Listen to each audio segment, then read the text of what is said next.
topic that I'll be discussing today is the electron transport chain, and more specific. Now, if you recall from before, all of these things occur because of numerous incidents that occur. For example, where does this NADH come from?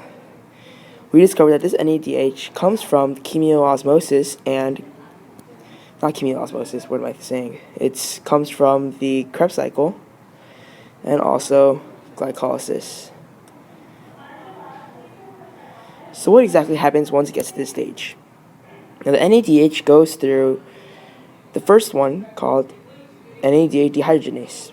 It goes and then it oxidizes into NAD plus H plus. Now what does the electron go through? The electron goes through the rest of these enzymes and the Q and C proteins and exits out here and reducing O2 plus H to create H2O. Now as this goes through, what's important to note is that H plus is also expelled. This H plus is expelled for every enzyme it goes through.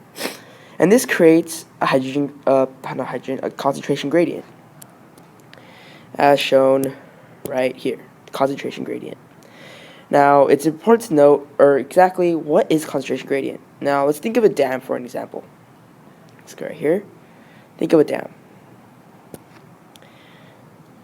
There's a dam, water all over here, and there's a little pipe.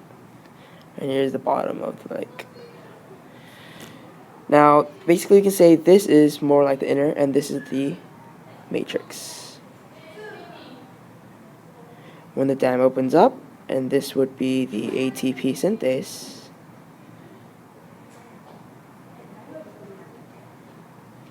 it flows through, creating H plus in here until this part levels out. Or you can stop whenever it wants to stop.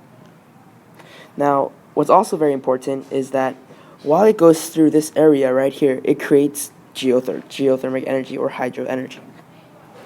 Now, how does this relate to the ATP synthase? Well, as hydrogens go through, they create energy, mechanical energy. And mechanical energy converted into ATP on the side, a total of 32. Now, this ATP is later on used in energy, as we discussed before also. So once the hydrogen goes through, it creates an equal gradient between the two. So therefore, before, when it was mostly focused here and the very little here, it is now evenly spaced out, or to some extent. Now, what does hydrogen do? When we first observed the oxidation of NADH, H plus is released. Now this H plus was used as H2O. This H2O later is used, and also another oxygen comes in, and another hydrogen part comes in as well. This hydrogen portion actually forms with the O2 there as well, creates more H2O. That is electron transport chain.